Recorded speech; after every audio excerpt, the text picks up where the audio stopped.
c'était à nouveau ce vendredi au parquet général près la Cour de cassation. C'était pour une deuxième audition au sujet de son accusation d'un détournement présumé. Levée du couvre-feu de 60 jours instauré au Lualaba, la gouverneure de la dite province a fait savoir qu'une amélioration significative de la situation sécuritaire y est observée. Dans le cadre du bilan, un an après l'installation du gouvernement souminois, découvrez ici les réalisations du ministère des Transports et Voies de Communication.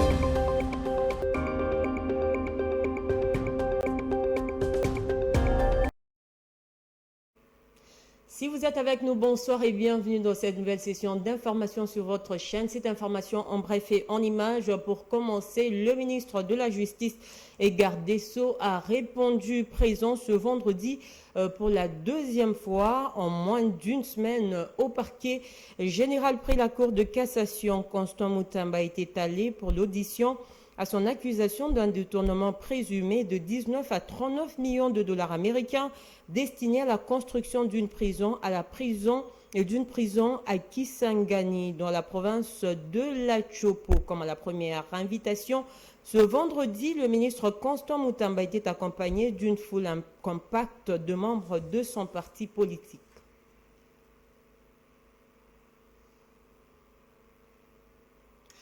Et puis le président de la République, Félix-Antoine Tshisekedi, et l'opposant Martin Fayulu ont échangé le jeudi 5 juin au Palais de la Nation. Au sortir de cette audience, le leader de la coalition Lamouka a appelé à une création d'un camp de la patrie avec le chef de l'État afin de faire face à la guerre d'agression dont est victime la République démocratique du Congo de la part de son voisin, le Rwanda. Suivez plutôt cet élément de reportage signé Rachida Dassaliwala.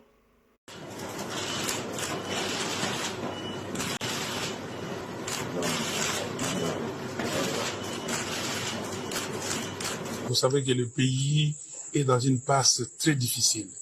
Nous sommes attaqués de partout. Nous avons besoin de la cohésion nationale.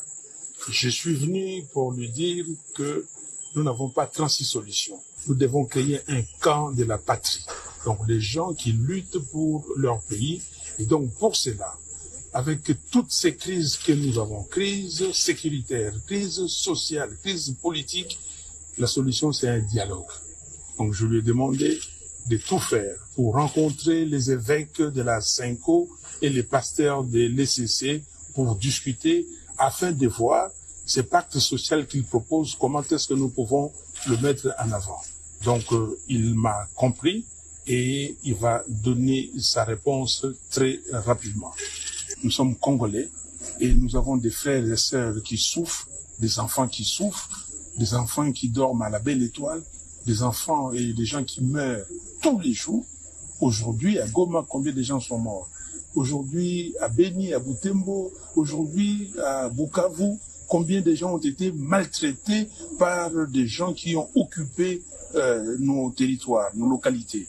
Donc, c'est de ça que nous avons parlé. Nous sommes humains. Nous avons lutté dans ces pays. Nous n'avons pas lutté pour que demain, les Congos soient balkanisés.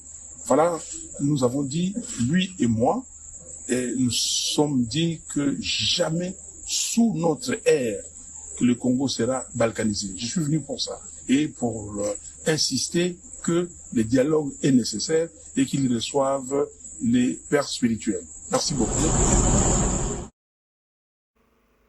En diplomatie, le ministre de la Communication et Médias, Patrick Mouyaya, a accueilli une délégation de haut niveau de l'Organisation internationale de la francophonie, OIF. Cette visite s'inscrit dans une dynamique de solidarité envers la RDC, particulièrement dans sa partie Est. Suivez cet élément signé Rachida Dassaliwala et Patrick Kisso.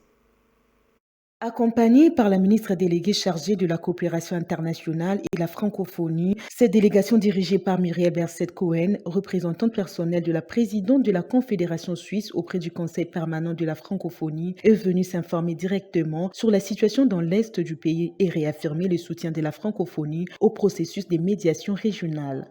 Je suis venue lui présenter la délégation que le chef d'État et de gouvernement des 93 pays de la francophonie a souhaité envoyer au Congo, RDC, pour s'informer directement auprès des autorités ainsi que des associations de la société civile de la situation dans le pays, de la situation dans l'Est du Congo, et aussi de parler du renforcement de la coopération entre la francophonie, dont le Congo est le plus grand membre, avec le plus de locuteurs francophones. Muriel Berset a souligné la souffrance de la population congolaise tout en rappelant l'objectif principal de leur mission. Que peut faire la francophonie pour renforcer cette coopération, ces échanges, pour soutenir la voie que les autorités du pays ont choisie vers la paix, pour que la population tellement durement éprouvée, on a pu l'entendre ces derniers jours ici, pour que la population dans l'Est du pays puisse retrouver la paix, que leurs enfants puissent aller à l'école, que les femmes puissent sortir chercher du bois sans être agressées, pour que la prospérité puisse se revenir, se développer dans une région d'un pays si riche en fait.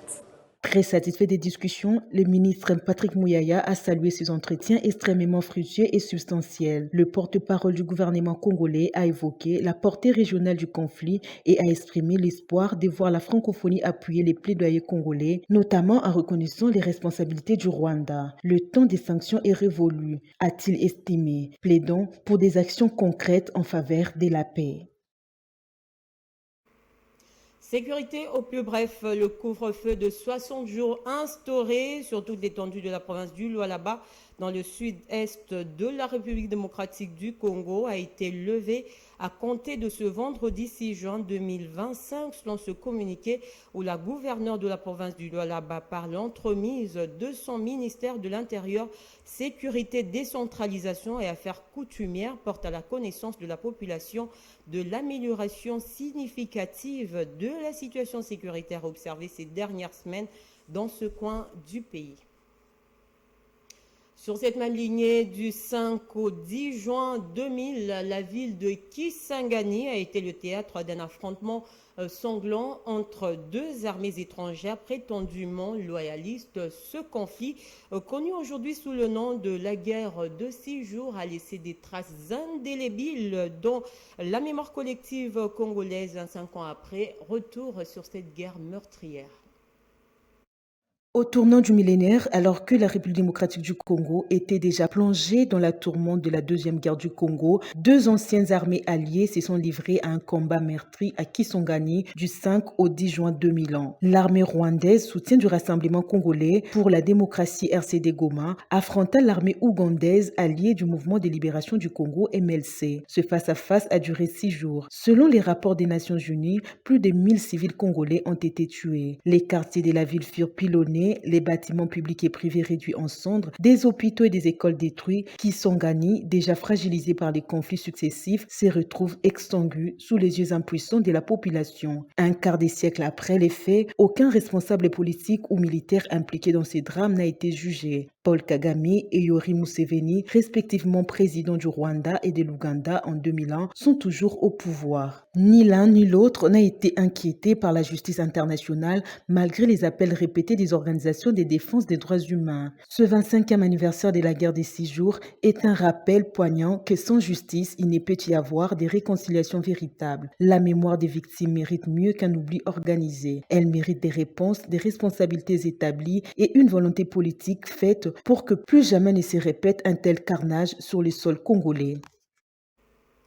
À la plénière de la Chambre haute du Parlement du jeudi 5 juin 2025, 2 projets de loi ont été examinés. Le premier sur l'aménagement du territoire et l'optimisation de l'utilisation des espaces et de ressources naturelles en République démocratique du Congo, jugé recevable par l'Assemblée plénière. Le deuxième sur la stabilité et le développement des milieux ruraux, envoyé à la Commission socio-culturelle pour un traitement approfondi. C'est un reportage signé Affaire-Mivitin Pama et Patrick Issou. Le premier projet relatif à l'aménagement du territoire a pour objectif d'optimiser l'utilisation des espaces et des ressources naturelles en RDC. La seconde proposition de loi cadre, initiée par le sénateur Célestin Vunabandi, porte sur la stabilité et le développement des milieux ruraux. Et pour la proposition de loi du collègue Vunabandi qui est déclarée recevable.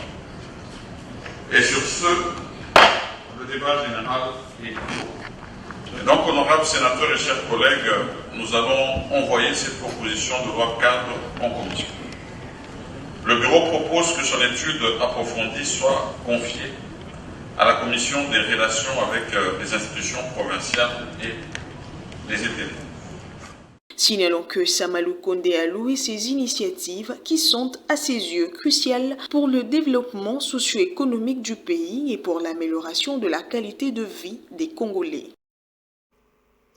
Dans le reste de l'actualité, les travaux de démolition des constructions anarchiques à la baie de Ngaliema seront lancés le samedi 7 juin 2025. L'annonce a été faite par le ministre provincial de l'Environnement le jeudi 6 juin lors d'une cérémonie officielle à l'occasion de la Journée mondiale de l'environnement. Regardez.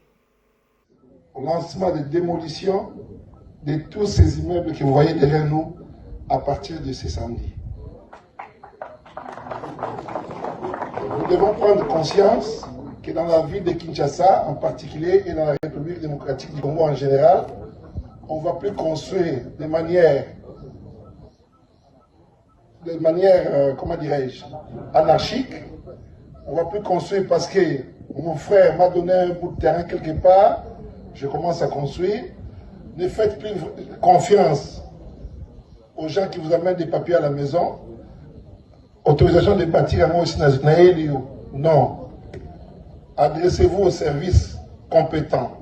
Soyez sûr que là où on vous donne un document, là où on donne une autorisation, qu'il y a un plan urbanistique. S'il n'y a pas de plan urbanistique, ne vous lancez pas.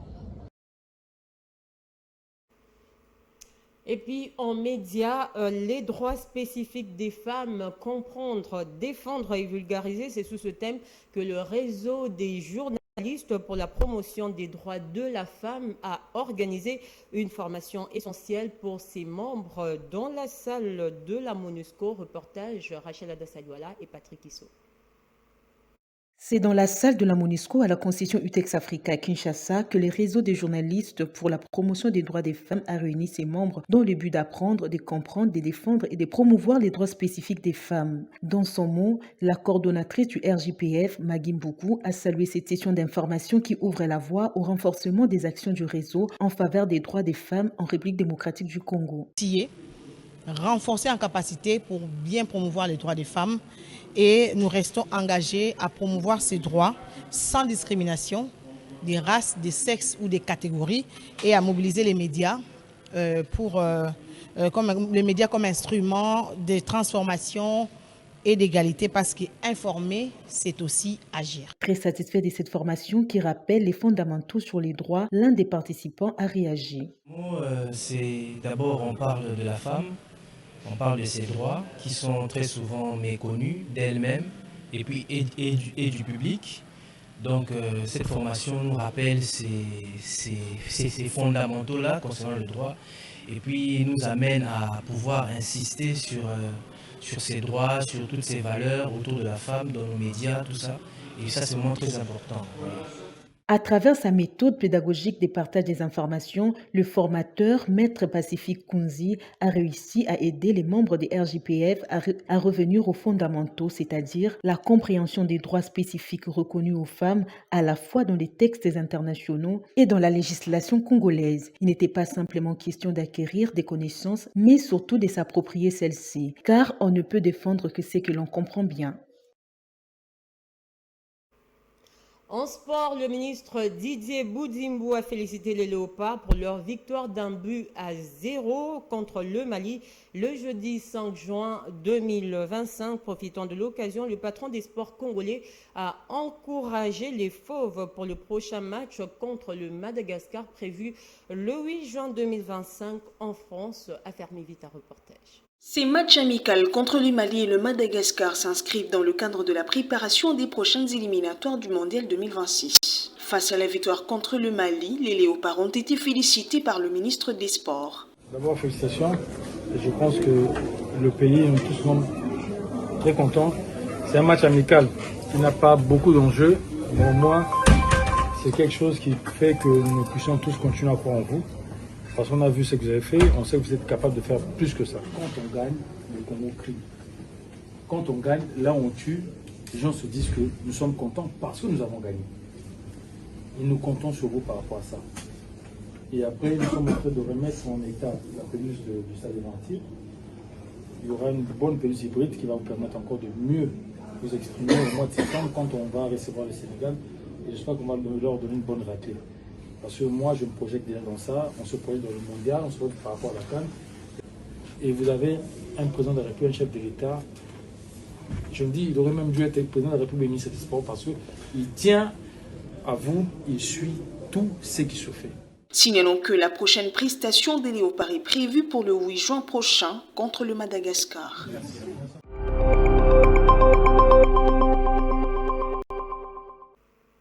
L'actualité en dehors de nos frontières, le Burundi a entamé le dépouillement des votes après les élections législatives et locales du 5 juin 2025. Au total, près de 6 millions d'électeurs étaient appelés aux urnes dans plus de 14 000 bureaux de vote pour désigner leurs députés et conseillers communaux lors du premier scrutin national depuis l'accession au pouvoir du président Évariste Ndayishimiye. Affaire Vita.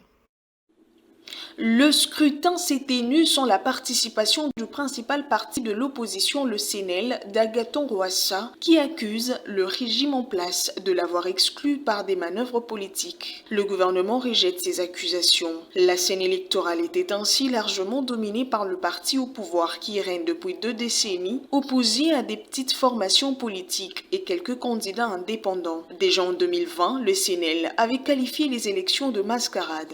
Depuis, malgré quelques signes d'ouverture, le pouvoir reste concentré entre les mains du président Ndayishimiye et d'un cercle de généraux influents, dans un climat marqué par des atteintes aux droits humains régulièrement dénoncées par les ONG et les Nations Unies. Signalons que le système électoral burundais repose sur des quotas ethniques et de genre visant à garantir un équilibre entre les Hutus, 60%, les Tutsis, 40% et la minorité Twa. L'an dernier, une tentative de révision des quotas ethniques a ravivé les inquiétudes. Le président Ndayishimiye a cependant différé les discussions de 5 ans, apaisant ainsi temporairement les tensions.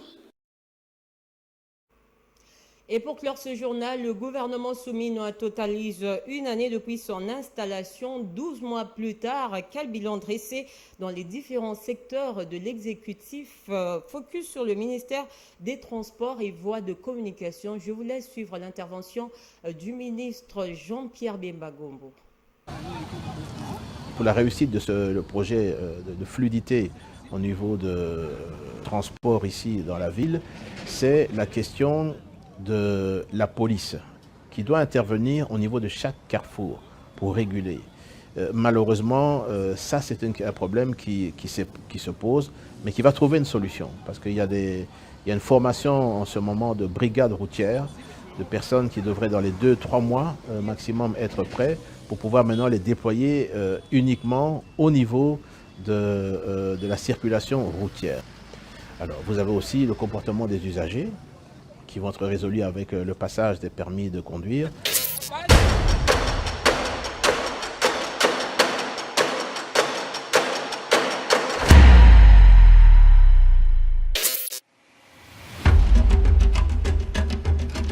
Ça va faire effectivement une année, mais dans les actions phares que je pourrais retenir, que nous avons menées assez rapidement dès la prise en fonction au niveau du ministère des Transports, ça a été la mise en place des permis de conduire qui n'existaient plus depuis 2017. Ça, c'est une mesure que nous avons pu réaliser et rendue concret à partir du 1er décembre de l'année dernière. C'est la mise en place également de la compagnie aérienne Air Congo également. C'était un projet que le chef de l'État tenait à cœur et que nous avons rendu possible avec l'arrivée des 2 premiers avions, ce qui fait que d'ici au mois de juin doit arriver encore 2 nouveaux avions, en plus des 2 737-800 que nous avons, pour continuer à desservir l'intérieur du pays et commencer sur les vols régionaux. Et puis, au niveau des ports, il y avait des dossiers très importants de partenariat avec MSC, qui est le plus grand transporteur de conteneurs mondial. Ce contrat a été bloqué, ça faisait plus de 3 ans et demi. Ça a été débloqué et aujourd'hui, je peux confirmer que MSC, qui avait le partenariat avec la RDC MCTC à Matadi, les quais sont en train d'être renouvelés et la construction d'un nouveau port à Matadi a lieu. Également, je peux dire aussi l'ONATRA.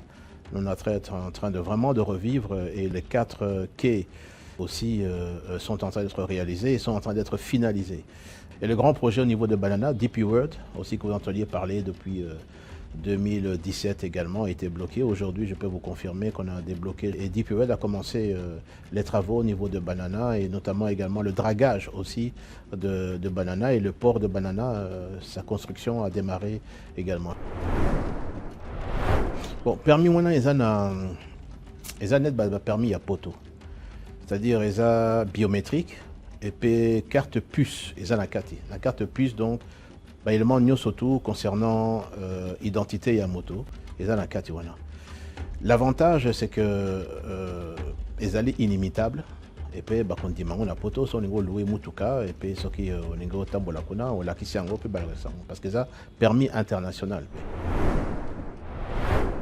Kinshasa est en construction, a commencé les constructions. D'ici décembre 2027, l'inauguration, j'espère, de ce nouvel aéroport de 43 000 mètres carrés avec 2 niveaux d'étage et la possibilité de bretelles pour accueillir les avions au niveau du premier étage également.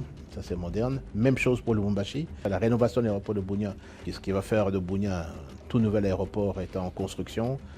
Kolwezi, prochainement, le chef d'État doit se déplacer là-bas pour l'inauguration de l'aéroport de Kolwezi également. Et Beni aussi va commencer également l'amélioration de sa piste. Et je peux aussi vous annoncer que Bouende, l'aérogare est terminé.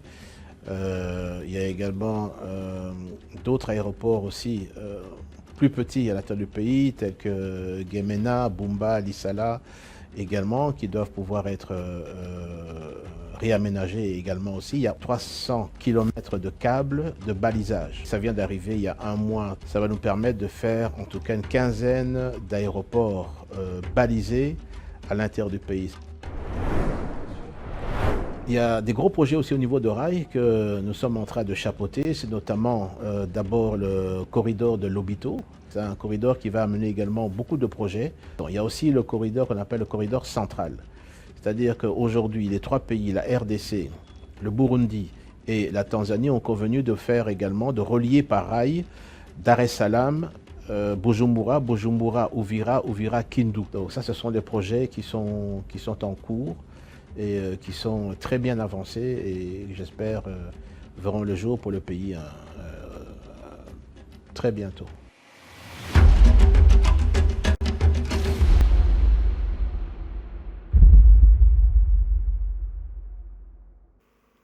C'est par ici que se referment ces sessions d'information. Je vous en rappelle les grands titres. Le ministre de la Justice était à nouveau ce vendredi au parquet général près de la Cour de cassation. C'était pour une 2e audition au sujet de son accusation d'un détournement présumé. Levée du couvre-feu de 60 jours instauré au Lualaba, la gouverneure de la dite province a fait savoir qu'une amélioration significative de la situation sécuritaire y est observée. Dans le cadre du bilan 1 an après l'installation du gouvernement souminois, découvrez ici les réalisations du ministère des Transports et Voies de Communication. C'est la fin complète de cette session d'information. Merci de votre attention et avoir soutenu. Nous vous souhaitons de passer un excellent début de week-end en compagnie de la chaîne du repos. À demain.